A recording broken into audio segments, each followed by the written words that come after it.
Everyone, this is पुरूज अनुथरिया। आज हम स्टार्ट करने वाले हैं क्लास 6 एनसीईआरटी का चैप्टर नंबर 7। चैप्टर का नाम है पौधों को जानिए। उसका पार्ट 3 है। ये दो सीरीज़ ऑलरेडी, दो पार्ट जो हैं वो ऑलरेडी अपलोड कर चुके हैं। ये पार्ट 3 है। तो पार्ट 3 में अपन स्टार्ट करते हैं क्रियाकलाप 7 से। तो क्रियाकलाप 7 में बता रहा है वो कि आप मक्का और चने के बीज, रुई, कटोरी और जल जब आप लेते हैं तो 2 कटोरी लीजिए। ये आवश्यक सामग्री है। जब आप 2 कटोरी लीजिए, इसमें भीगी हुई रुई रखिए। 1 कटोरी में चने के 3-4 बीज और दूसरी में मक्का के दाने रखिए। जल डालकर रुई को हमेशा नम रखिए जब तक कि बीज अंकुरित होकर नवोदित नहीं बन जाते। नवोदित का मतलब नए पौधे, ठीक है। इस तरीके का नहीं बन जाता, ठीक है। इस तरीके का नहीं बन जाता जब तक इन्हें ऐसे ही भिगो के रहने दीजिए रुई को। 1 सप्ताह बाद उन्हें खींचकर रुई से बाहर निकालने का प्रयास कीजिए। 1 सप्ताह के बाद उन्हें रुई से बाहर खींचकर निकालने का प्रयास कीजिए।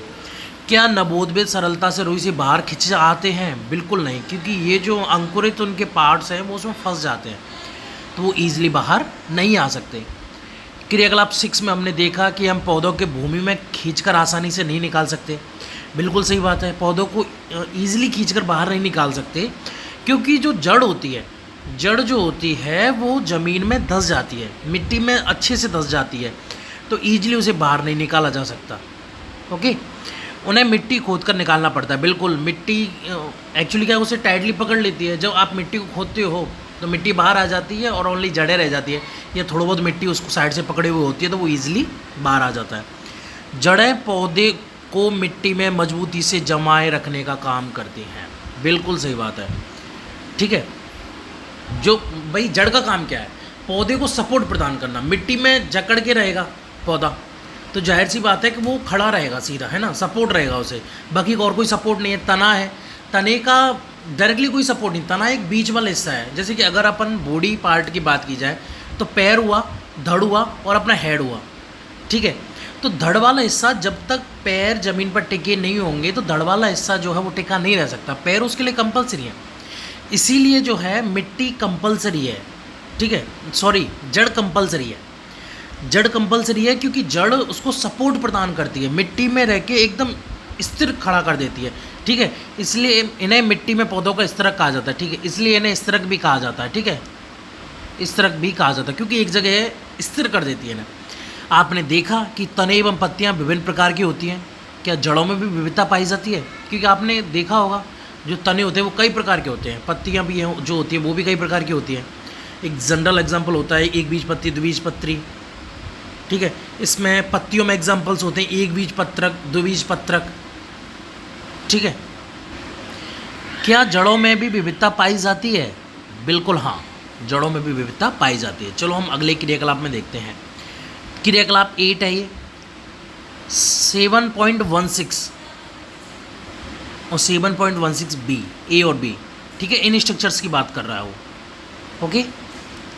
को ध्यानपूर्वक परीक्षण कीजिए। अब चने के पौधे की जड़ों को देखिए। क्या यह चित्र 7.16 ए के समान दिखती है? बिल्कुल नहीं, ठीक है। ये क्या है कि देखो इसमें एक्सटर्नल प्रवर्ध भी निकल रहे हैं ये, ठीक है। एक्स्ट्रा प्रवर्ध भी निकल रहे हैं और ये क्या है, एकदम प्लेन है, ठीक है। तो बिल्कुल अलग टाइप की रूट हो गई। जड़ों की आकृति के चित्र के साथ मिलान कर खाली स्थानों में मक्का और चना लिखिए, ठीक है। आपको एक डायग्राम बनाना है, मतलब ये क्रियाकलाप है, डायग्राम बनाना है आपको किस तरीके की इनकी जो जड़ है, और उसके बाद क्या उस पर लिखना है, रिक्त स्थान जो होता है उसमें लिखना है कि कौन सा किसका है, कौन सा किसका है, मिलान करना है, ठीक है। चने एवं मक्का की जड़ों में क्या समानता है? वे किस रूप से एक दूसरे से भिन्न है? ऐसा प्रतीत होता है कि ये जड़ें 2 प्रकार की होती हैं, ठीक है। ऐसा लग रहा है कि जड़ें 2 प्रकार की होती है। क्या जड़ों के कुछ और भी प्रकार हैं? आइए इसका पता लगाएं, ठीक है। नेक्स्ट देखते हैं क्रियाकलाप 9। खुले मैदान में जाइए जहां बहुत से खरपतवार उग रहे हैं, ठीक है। आप भी ग्राउंड वगैरह में देखेंगे तो बहुत सारी जो खरपतवार होती है, खरपतवार का इन द सेंस होता है कि पतली पतली हरी हरी की जो है पत्ती सी होती हैं जो नीचे जमीन लेवल में लगी रहती है वो, ठीक है। उन्हें खरपतवार थोड़ी सी ऊपर उठी हुई होती है, उन्हें खरपतवार बोला जाता है। उनको उखाड़ के देखिए। कुछ खरपतवार पौधे की मिट्टी खोद कर निकालिए, ठीक है। कुछ को आप खोद कर निकालो। जड़ों से मिट्टी धोकर अलग कर उनका निरीक्षण कीजिए। क्या आपने ध्यान दिया कि सभी खरपतवार पौधों की जड़ें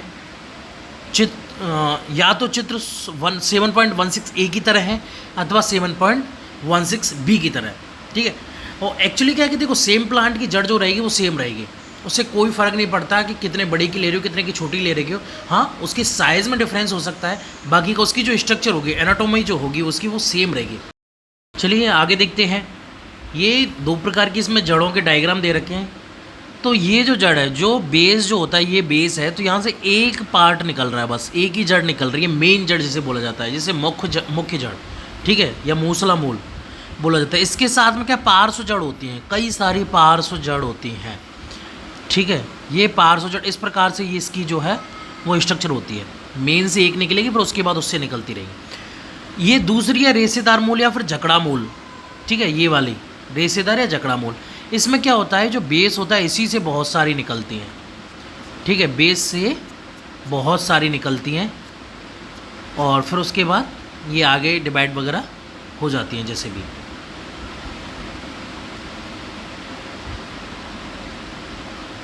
ये वाला ये हो गया कि ठीक है, एक मुख्य जड़ हो गई, उसके बाद पार्श्व जड़ हो गई, और जो मुख्य जड़ से नहीं, उन्हें कोई मुख्य जड़ नहीं होती, ठीक है। रिश्तेदार में कोई भी मुख्य जड़ नहीं है, सारी मेन से निकल रही हैं, ठीक है, बेस से निकल रही हैं, और सभी जड़ें एक समान दिखाई देती हैं, कोई मोटी नहीं कोई पतली नहीं, ऐसा कुछ नहीं। हाँ, वो अलग डिफरेंस है कि डेवलपमेंट के ऊपर, बाकी का कोई इशू नहीं है, बाकी का ऐसा कोई डिफरेंस दिखाई नहीं देता। तो ये जकड़ा मूल और रिश्तेदार मूल हो गए, ठीक है। आपने जो भी खरपतवार एकत्रित की उसको अलग अलग में छाटिए, ठीक है, समूह ए समूह बी में, और उनकी पत्तियों का भी जो है एनालिसिस कीजिए कि इनमें सिरा विन्यास जो होता है, सिरा विन्यास किसे बोला जाता है। जैसे ये पत्ती है, ये मुख्य सिरा हो गई, तो ये इस प्रकार, ये सिरा विन्यास किस प्रकार का सिरा विन्यास होगा, एकांतर है या फिर जालकाबद्ध है, ठीक है, समानांतर या जालकाबद्ध। समानांतर कौन सा होता है, जैसे कि इस प्रकार ये पत्ती हो गई, तो इसमें क्या है, ऐसे ये समानांतर हो गया, ठीक है, तो ये समानांतर विन्यास हो गया। आगे देखते हैं अपन। ये बूझो का क्वेश्चन है कि वो कहना चाह रहा है कि जब पत्तियों से हमें पता चल जाएगा पौधे की जड़ किस प्रकार की होगी, उस पौधे को उखाड़ने की आवश्यकता ही क्यों है, यदि मैं उसी पत्तियों को देखकर ही पता चल जाए कि इसमें जकड़ा मूल है, मूसला मूल है, ठीक है। ये उसके माइंड में क्वेश्चन आया, ठीक है। क्या आपने ध्यान दिया कि पौधे की पत्ती के सिरा विन्यास एवं जड़ के प्रकार में एक रोचक संबंध है। क्या उन सभी पौधों जिनका आप अध्ययन कर चुके हैं कि पत्तियों का सिरा विन्यास एवं जड़ के प्रकार की सारणी 7.2 में सही रूप से भर सकते हैं, ओके। तो जो एक बीज पत्री होते हैं, एक बीज पत्री में ये जकड़ा मूल पाई जाती है और उनमें सिरा विन्यास जो है वो समानांतर होता है। ये एक बीज पत्री में होता है और इनमें जालकाबद्ध सिरा विन्यास होता है। ये मूसला मूल जो होती है वो द्विबीज पत्री में होती है, डाइकोटिलीडन जिन्हें बोला जाता है। और ये जो है द्विबीज पत्री का इन द सेंस जिनमें दो बीज पत्र होते हैं। दो बीज पत्र का मतलब अगर आप चने को देखोगे, चना के अगर आप खोली उतारोगे तो उसकी जो पार्ट निकलते हैं अंदर ब्राउन कलर के, लाइट ब्राउन कलर के, उनको क्या आप अलग कर सकते हो, बिल्कुल दो हिस्सों में बांट सकते हो। लेकिन अगर आप इसकी जगह गेहूँ लोगे तो आप उन्हें दो हिस्सों में नहीं बांट सकते। तो जिनको एक हिस्सों में जिनको दो हिस्सों में नहीं बांटा जा सकता उन्हें एक बीज पत्री बोला जाता है, और जिनको ईजिली दो हिस्सों में बांटा जा सकता है या ईजिली दो हिस्सों में बट जाते हैं वो, उन्हें जो है द्विबीज पत्री बोला जाता है। तो द्विबीज पत्री में सिरा विन्यास पाया जाएगा, वो जालकाबद्ध पाया जाएगा। ये इसमें नीचे दिखा रखा, अपन ने बात की थी अभी, ये जालकाबद्ध सिरा विन्यास ये द्विबीज पत्री का कैरेक्टरिस्टिक है, ठीक है, लक्षण है ये उसका। और इसमें मूल कौन सी पाई जाएगी, उसमें मूल पाई जाएगी ये, ठीक है, इसमें मूल पाई जाएगी ये। और जो एक बीज पत्री जिनमें समानांतर सिरा विन्यास पाया जाता है उसमें जकड़ा मूल पाई जाएगी, ये जकड़ा मूल पाई जाएगी। मिट्टी से जल का अवशोषण जड़ों के द्वारा ही किया जाता है, कि जड़ी एक ऐसा पार्ट है जो मिट्टी में डायरेक्टली कांटेक्ट में रहता है मिट्टी के, तथा तना जल एवं खनिज को पत्ती एवं पौधे के अन्य भागों तक पहुंचाता है। बिल्कुल सही बात है। सबसे पहले जड़ों ने, ठीक है, जो जड़ होती है उन्होंने वाटर को, खनिज लवण को मिट्टी से एब्जॉर्ब किया, ठीक है। मूल रोम बोलते हैं, रूट हेयर्स होते हैं, वो एब्जॉर्ब करते हैं मेनली। उन्होंने एब्जॉर्ब किया, उसके बाद उन्होंने पहुंचाया उसे तने की तरफ। तने ने क्या किया, उन्हें आगे, ठीक है, जाइलम के थ्रू, आगे एक स्ट्रक्चर होती है, आप बड़ी क्लासेस में पढ़ोगे, जाइलम और फ्लोएम दो स्ट्रक्चर पाई जाती है तने में मेन, ट्रांसपोर्टेशन के लिए, परिवहन के लिए। तो फ्लोएम जो होती है वो ये समझ के रखो खाने पीने वगैरह के सामान को पहुंचाएगी इधर उधर, ठीक है। और उल्टा होता है एक्चुअली, क्योंकि पत्तियों में खाना बनता है, लेकिन जो होती जाइलम जो होती है वो जल को और खनिज लवण को पहुंचाएगी जड़ से पत्तियों को, क्योंकि पत्तियों को जरूरत होती है जल और खनिज लवण की खाना बनाने के लिए, प्रकाश संश्लेषण करने के लिए। तो ठीक है, जो भी जड़ों ने एब्जॉर्ब किया उसे पहुंचाया तने ने पत्तियों को, ठीक है। वो इसी बात को बोल रहा है, पत्तियां भोजन संश्लेषित करती हैं, बिल्कुल सही बात है, इसलिए उनको जरूरत होती है इस चीज़ की। यह भोजन तने से होकर पौधे के विभिन्न भागों में संग्रहित हो जाता है, बिल्कुल सही बात है। भोजन का क्या होगा, फ्लोएम के थ्रू क्या होगा, पत्तियों से जाएगा तने की ओर पहुँचेंगे, पत्तियाँ कुछ अपने लिए रख लेंगे, तने की तरफ आएंगे, तना कुछ अपने लिए रख लेगा, बाकी का और जाएगा, अलग अलग जगह जाएगा, जड़ों तक पहुँचेगा, क्योंकि जड़ों में खाना नहीं बनता है तो जड़ों के लिए भी खाना पहुँचाया जाएगा। फिर स्टोर किया जाएगा खाना, क्योंकि बहुत सारा खाना बनता है तो वो स्टोर किया जाएगा। फिर फ्रूट्स वगैरह के माध्यम से जो है वो एक्सट्रैक्ट पार्ट होते हैं। एक्सट्रैक्ट का इन दी सेंस ये होता है कि फ्रूट वगैरह जो निकलेंगे बनेंगे उससे वो नीचे गिरा दिए जाते हैं पकने के बाद, जिसे हम यूज करते हैं, या फिर हम डायरेक्टली पेड़ से तोड़ कर भी यूज कर सकते हैं। तो वो क्या है कि स्टोर्ड फूड होता है, ठीक है। जितने भी फ्रूट्स वगैरह हैं वो स्टोर्ड फूड में आते हैं। इस प्रकार की कुछ जड़ें, जैसे गाजर की जड़ हो गई, ये भी फूड स्टोर कर रही है, मूली हो गई, ये भी स्टोर, क्योंकि इन्हें हम खाते हैं। जो भी फूड स्टोर करती है उसे हम डायरेक्टली खाते हैं, या तो सैलेड के रूप में खाते हैं, सब्जी बनाकर खाते हैं, ठीक है। शकरकंदी हो गया, सलजम हो गया, टेपियोका हो गया, ठीक है, आदि को हम खाते हैं। हम पौधे के अन्य भागों को भी खाते हैं, बिल्कुल। हम तनों को भी खाते हैं कई केसों में, हम जड़ को भी खाते हैं कई के, जड़ तो चलो ये हो गया, हम पत्तियों को भी खाते हैं, फ्रूट्स को भी हम खाते हैं। तो हम कई मोस्टली पौधे के सारे पार्ट्स को हम खाते ही हैं, ठीक है। वो बात अलग है कि हर प्लांट के हर पार्ट को नहीं खाते हम, क्योंकि कुछ प्लांट ऐसे होते हैं जो जहरीले होते हैं, जो इवन ह्यूमन तो क्या, उन्हें जानवर तक नहीं खा सकते, ठीक है। तो जहरीले होते हैं तो उनका तो कुछ मतलब ही नहीं है। लेकिन जो प्लांट यूज़फुल हैं, जो जहरीले नहीं हैं, उनके बहुत सारे पार्ट्स को खाते हैं। जैसे कि सरसों का साग पंजाब का फेमस है, ठीक है। तो उसमें क्या है कि उसकी पत्तियों की सब्ज़ी बनाई जाती है। यहाँ जहाँ भोजन भंडारित रहता है, ठीक है, जो जिस पार्ट में फूड स्टोर रहेगा उसी भाग को हमारे द्वारा खाया जाएगा, ठीक है। क्या आप इस बात से सहमत है कि तना दो तरफा मार की तरह कार्य करता है? बिल्कुल सही बात है, ठीक है, दो तरफा मार की तरह है। इसमें मैं जूम करके एक बार दिखा देता हूँ आपके लिए। ये जूम नहीं हो रहा है ज़्यादा, क्योंकि इमेज ये तो एकदम क्लियर आ रहा है, इमेज जो है वो ऐसे ही है, ठीक है। तो मैं बता देता हूँ आपके लिए, जो जड़ों से, जैसे कि यहाँ रूट एयर समझ लो, पतले पतले से होते हैं, बिल्कुल बहुत पतले पतले, बहुत पतले, ठीक है। रूट एयर्स होते हैं, वो जल और खनिज लवण को यहाँ से एब्जॉर्ब किया, यहाँ से एब्जॉर्ब करने के बाद जाइलम, या फिर डायरेक्टली समझो, छोटो अभी बड़ी क्लासेस में पढ़ोगे आप, वो यहाँ से डायरेक्टली जाके ये ऐसे ऐसे कर करके और ये पत्तियों तक पहुँचा दिया जाएगा, ये, ठीक है, इसे पत्तियों तक पहुँचा दिया जाएगा, ये, ठीक है।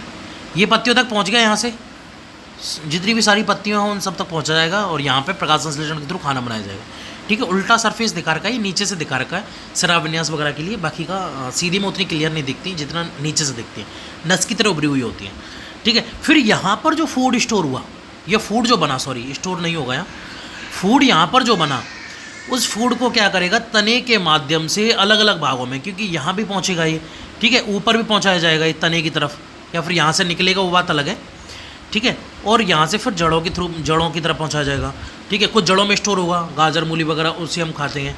कुछ फ्रूट्स वगैरह के थ्रू, ठीक है, आम केला अमरूद वगैरह जो भी एक्सेट्रा, ठीक है। और पत्तियों में भी कुछ यूज होता है, कुछ स्टोर होता है थोड़ा बहुत, ठीक है। इस तरीके से ये होता है, ये दो तरफा मार्ग हो गया इसका, ठीक है। क्लियर है यहाँ तक? अभी अपन आगे देखते हैं। लिखिए कि तने से कौन से पदार्थ ऊपर की ओर जाते हैं। तो वाटर खनिज लवण, ठीक है, जल जाएगा, ठीक है, और एक आ जाएगा खनिज लवण मिनरल, ठीक है, जल और खनिज लवण ये ऊपर की ओर जाते हैं। और जो फूड बनता है, जैसे कि मैं कार्बोहाइड्रेट लिख देता हूँ,